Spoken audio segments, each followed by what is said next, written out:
Hi, Amy. How are you doing today? I'm doing very well. I'm here with, why don't you introduce yourself to everybody? Sure. I'm Amy Geddes. I'm the Chief Operating Officer for Clareity Security, and I just came to talk to Greg a little bit today because he invited me. We're at the CMLS board retreat here in Laguna Beach, or I guess it's Newport Beach. Just Beach. very lovely here. Great facility, and I'm glad we got this time to talk, because I want to talk about the recent press release about your new product, which is called SAFE Syndication. Right. And get a little bit kind of a download from you, because I think there's a lot of confusion out there about, with syndication being such a buzzword, and what exactly this new product from Clareity Security is and isn't. Great. So maybe you could give us the elevator pitch about what SAFE Security is all about, or SAFE Syndication is all about. Sounds great. Well, let's start with what it isn't, because I think we did get lumped in with some technologies that have been released recently around listing tracker and trying to track metrics around where data is being displayed and things like that. And it isn't a listing tracker. It isn't even a way to find necessarily MLS data in the wild. What it is a tool for MLSs to manage their data syndication licenses, all of their data licenses in one place. So a lot of times right now MLSs have agreements that are in file drawers, or maybe they don't have agreements at all, or they have an Excel spreadsheet that's managing, some of their data licenses. So it's like a docs. Part of it's a doc storage kind of thing? Part of it is a document storage and just a database to manage your licenses, their expirations, their terms, their fees, things like that. Are you uploading like PDFs, or you? Exactly. Okay. Exactly. It'll support PDFs, Word documents, So part of it is just a document management, document storage location with enough details around it so that a customer can quickly query and understand, what their licenses look like, the number of licenses that they have for each of the different product types that they might support and so forth.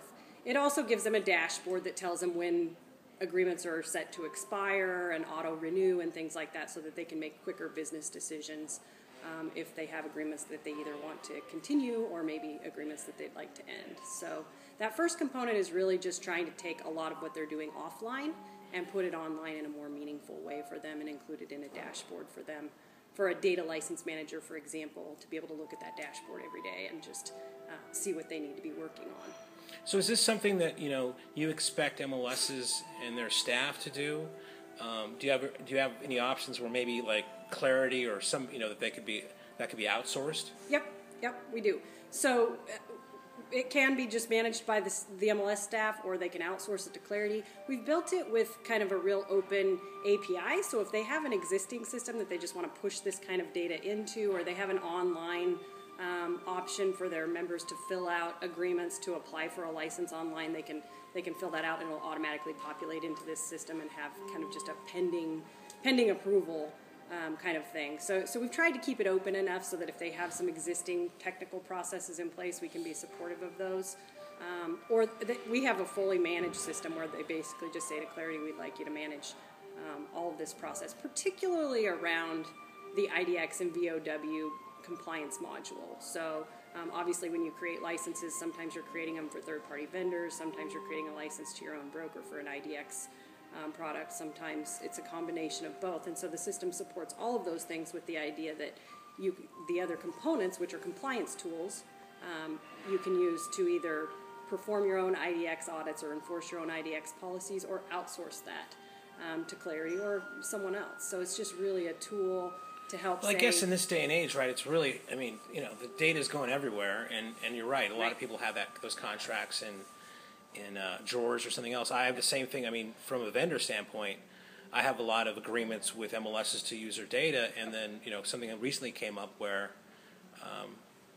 there was some management change, and then they were doing some auditing, and said, well, we don't see any agreement with you guys, and the agreement I did have had my signature, but I never had the MLS send me back the executed copy. So that was a lot of tap dancing to do. So I can definitely see a thing there.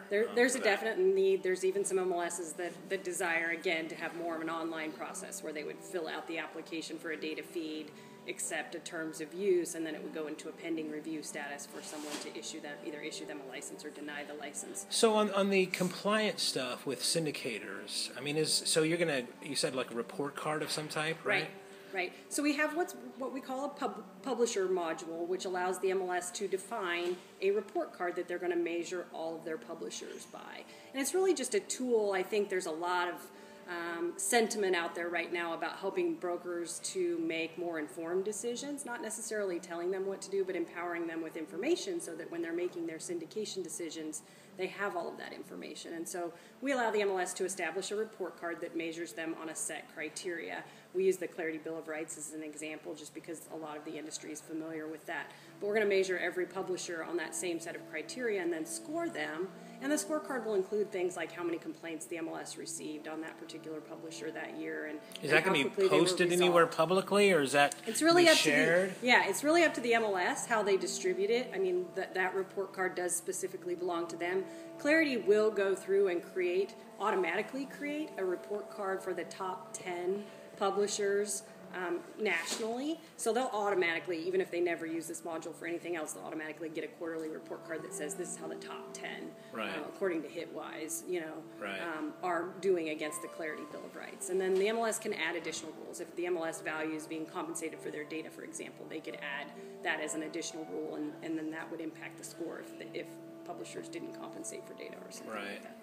So I'm going to probably on this blog post I'll publish the press release, but if MLSs are interested, how they reach you, who would they reach out to? Anybody at Clareity Security can tell them about SAFE Syndication, but definitely reach out to us. We're pretty excited. We've obviously launched our first 2 customers. We've got a couple more in the works, and so we're excited to see how the customers are using it. We're trying to use some pretty rapid development processes. Do you have any customers right now using it? We do. Okay. We do. We're just delivering it right now to the MLS of Long Island and to Maine Real Estate Information Systems. So okay, that's great. Yeah. Okay, I want to make a small plug for the executive workshop coming up. I guess it's almost sold out anyway, right? Almost sold out. 9 spots left at the Clareity workshop. That's right, 9, not 10. Yeah, here at the end of the month. Yeah.